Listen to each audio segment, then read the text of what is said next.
Bersama saya Fatin dalam sesi live Bincang Sehat #Duduk Rumah. Sepanjang bulan Oktober ini, sebenarnya kami siarkan video-video perkongsian daripada pakar pilihan Pak Emma. So, istimewanya minggu ini, live Pak Emma hari ini sedikit berbeza sebab kita bersiaran bersama dengan pakar-pakar berkaliber dari hospital yang terpilih untuk jenama pilihan Pak Emma tahun ini. So, bagi semua followers Pak Emma yang bersama dengan kami, teruskan bersama kami ke hujung sesi live ini dan jangan lupa share, tag rakan anda, share banyak-banyak dan juga mention lah rakan anda tu semua, okey? So hari ini bersama dengan Pak Emma adalah Dr. Shilpa Nambia, konsultan ONG daripada Prince Court Medical Center Hospital. Hai Doktor. Hello, how are you? Hai. Okey, Doktor sihat? Sehat, thank you. Okay. So, hari ini bersama dengan saya adalah Dr. Shilpa untuk kita bincangkan tentang topik kiraan pergerakan bayi bolehkah dipandang ringan. Sebenarnya topik ini sangatlah popular dalam kalangan ibu-ibu, especially ibu yang first time jadi mami sebab diorang tak tahu pada usia kandungan berapa minggu diorang kena alert dengan tendangan bayi. So, doktor, berapa minggu ibu-ibu ni perlu orang kata concern dengan kiraan gerakan bayi? Sebenarnya dari awal trimester yang kedua, that means dari 12 minggu ke atas, baby sudah pun ada kitaran aktiviti dia yang tertentu. That means masa dia bangun, masa dia tidur, masa dia bermain dan sebagainya. Tetapi pada masa tu, baby terlalu kecil untuk mak merasa pergerakan itu. Tapi bila dia dah menjadi semakin besar, that means 25, 26 minggu macam tu, bila berat dia dah hampir 1 kilo, itulah masa dia setiap pergerakan baby boleh dirasa oleh mak. And ini masa dia penting untuk mak mengetahui tentang pergerakan baby dan mula pengiraan. Okey doktor, kenapa penting sangat mami-mami ni nak kira ataupun nak kena catat gerakan baby ni? Kenapa penting sangat tu? Pergerakan baby atau aktiviti baby ini secara tidak langsung menunjukkan kita kesihatan baby. Selagi baby dapat cukup nutrisi, oksigen, pengaliran darah daripada mak, dia akan teruskan dengan aktiviti dia seperti normal. Dia akan main bila dia nak main, selagi dia dapat cukup untuk terus membesar dan terus meneruskan aktiviti. Tetapi kalau ada masalah mungkin dari segi kesihatan placenta, so baby tak mendapat 100% daripada mak, dia pun akan rasa, oh kalau hari ini saya dapat 3 kali makan bukan 5 kali makan, saya pun nak kumpulkan tenaga lah, saya tak nak main hari ini.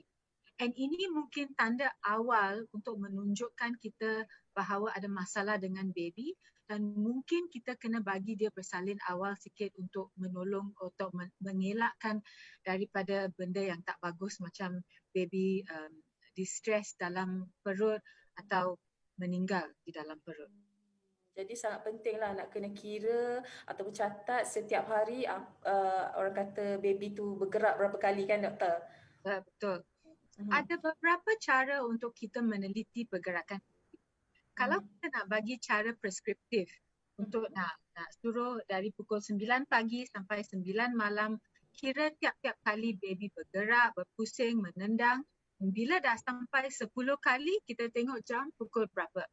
Apa yang penting kita kena pastikan pergerakan atau perangai baby ni sama tiap-tiap hari.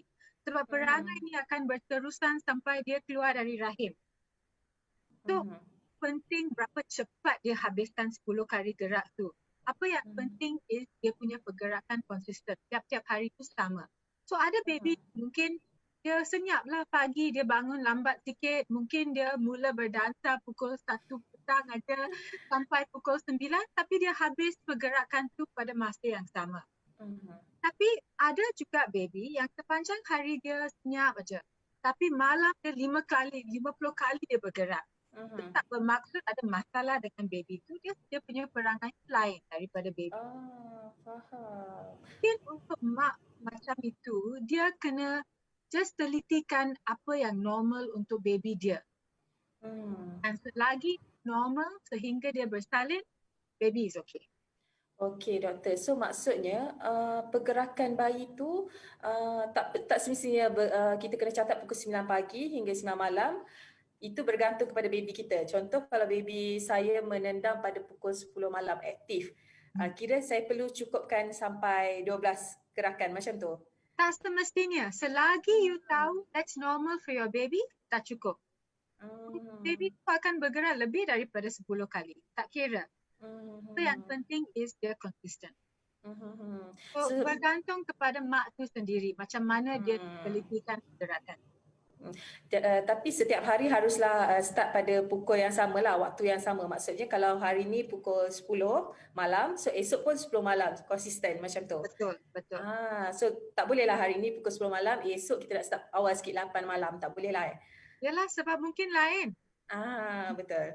Sebab soalannya agak famous dan ramai ibu-ibu yang keliru sebab diorang terlalu mengikut guideline yang kata pukul 9 pagi nak kena start sampai 9 malam. So ramai yang menggunakan sebagai orang kata petanda untuk 9 pagi start dan habis 9 malam. Ramai yang macam tu. So bila ada yang kata tak apa, you ikut je pukul berapa baby you aktif, diorang macam keliru, macam ya ke? Macam tu.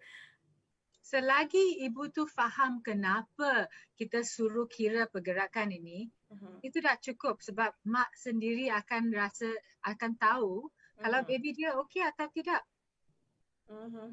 Betul tu. So kita orang kata kesimpulannya kita ikut baby kita kan, betul doktor? Betul. Sebab semua baby lain. Hanya kita yang betul. Hanya ibu yang mengandungkan baby tu je yang tahu kan doktor? Ya, betul. Okay. So doktor, let's say katakan kiraan baby tu dah cukup 12 kiraan, 12 kali baby tu dah menendang. Adakah ibu ni perlu monitor lagi tendangan bayi tu ataupun dah tak apalah, dah stop, dah cukup 12, dah perlu stop je lah? Tak perlu kira lagi, tapi dia bagus juga kalau kita meneliti dan tahu perangai baby kita. Sebab ini menolong dengan bonding, menolong kita tahu macam mana baby tu akan berperangai lepas bersalin nanti.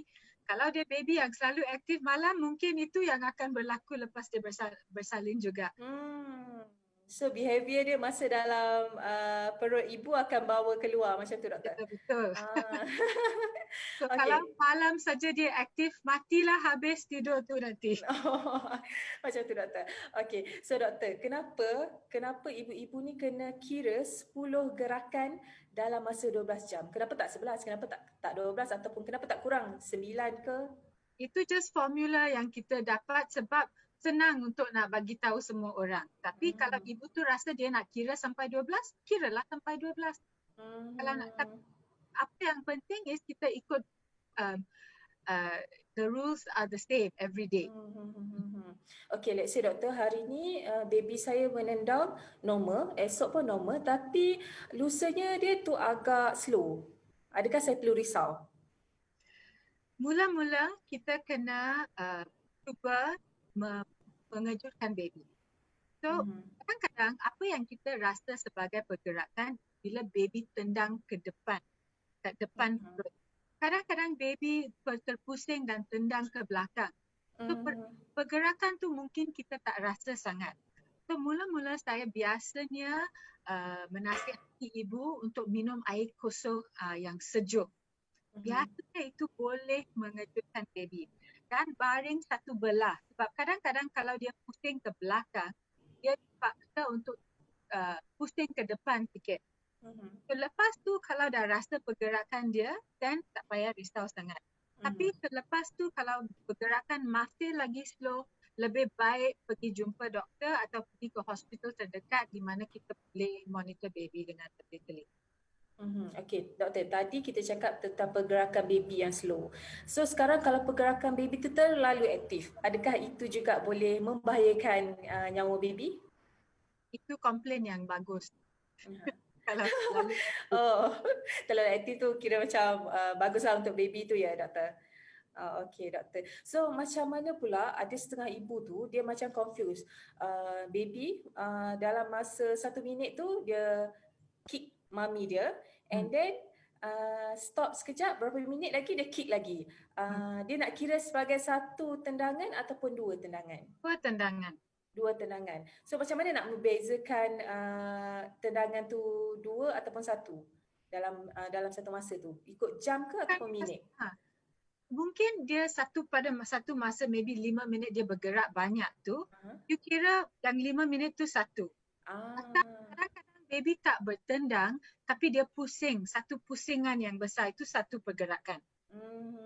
Sebab sebab sebab dia punya macam saya katakan, dia punya perang sama tiap-tiap hari. So, kalau you kira that dua tendangan tu dua tendangan hari ni, esok pun kena kira macam tu. Jadi tak kisahlah dia tendang ataupun bergerak dikira satu gerakan macam tu, doktor. Okey, sangat jelas. Okey, doktor, let's frozen.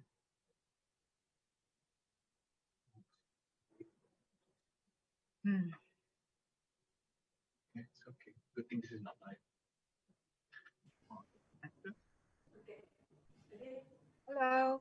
Hello, okey doktor. So Okay. doktor, soalan saya tadi, kalau baby ni tak bergerak, adakah perlu untuk ibu-ibu ni terus ke bahagian emergency? Sebab ada ibu macam perlu ke ni pergi ke emergency?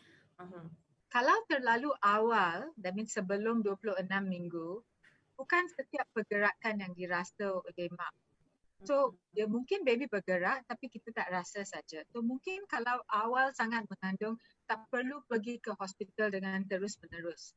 Tapi kalau sudah lebih 26, 28 minggu dan pergerakan baby memang jelas kurang daripada biasa, lebih baik pergi jumpa doktor. Mungkin doktor akan menunjukkan yang baby sedang bergerak dengan normal, tapi lebih baik kita tengok pergerakan baby secara terus rather than kita bergantung kepada apa yang mak rasa.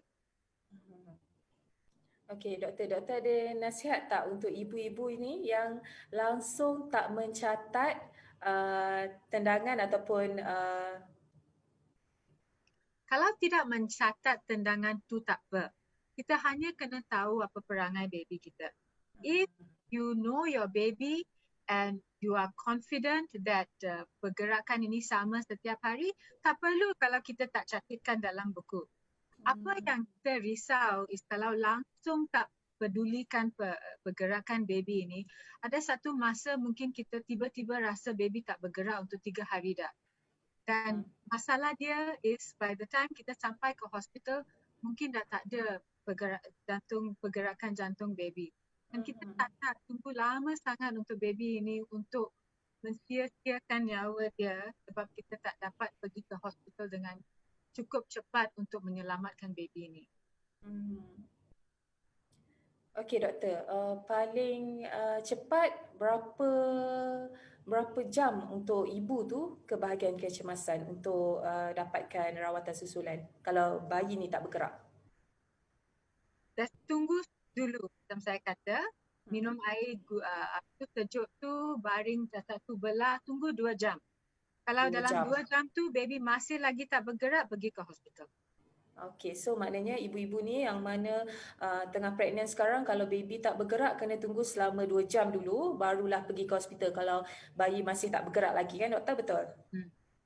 Atau kurang gerak lah. Kalau langsung tak gerak, cuba benda yang sama. Langsung tak gerak, lebih baik pergi lebih cepat ke hospital. Kurang gerak sudah satu tanda yang mungkin amaran untuk benda yang nak berlaku.